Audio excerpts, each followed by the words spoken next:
Hey guys, what's going on? It's Will Caban, and I just wanted to reach out to you about what you read. You got to pay attention to it, and you got to scrutinize it when it comes to the housing market. And the reason for that is because there's a lot of information out there that is accurate, and there's a lot of misinformation out there. And I want to share something with you that a client had shared with me. This is an article from Housing Wire. You're going to see that the title is home prices are dropping like it's 2009. When you look at this, the first thing that you're thinking as a consumer is, wow, housing prices are starting to drop tremendously. The article pretty much highlights a few different aspects, and it's just basically saying that the median prices fell 0.98%, but it also tells you that the housing market has not seen such a significant too much drop, which is the 2% that they're referencing over here, since the collapse of Lehman Brothers in 2008. When you start looking at this further, and you start looking at the markets, specifically what they're highlighting in this article is 3 markets on the West Coast. When you start looking into these markets, and I'm sharing with you the Black Knight information, which is the report that came out. It's a 25-page report. It's actually really interesting. The report is pretty detailed in what it's telling you. So this whole story of the biggest drop since 2009 is not entirely true, because of the fact that when you start looking at the actual individual markets, and I'm going to go into that right over here, the actual individual markets are really what tell you the story. Now, of course, you're going to see in some of these larger,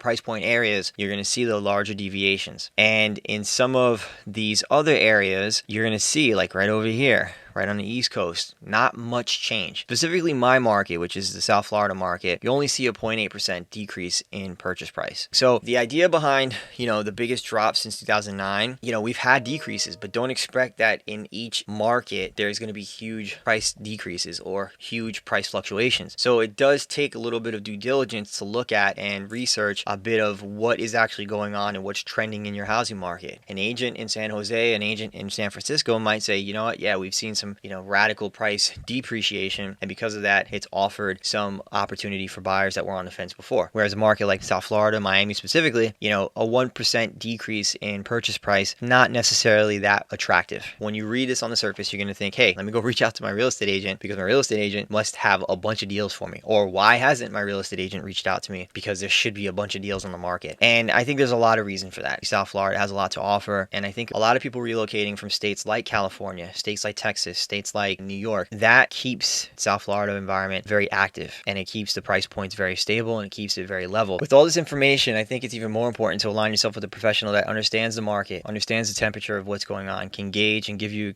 explanations as to why you see certain price points fluctuate in certain areas, and also can read into information like this. A headline that reads home prices are dropping like it's 2009 could give any buyer the wrong impression. That was it. That's all the information I have. I just wanted to share that with everybody, and if you have any questions, if you need anything, please don't hesitate to reach out to me. Thanks, and take care.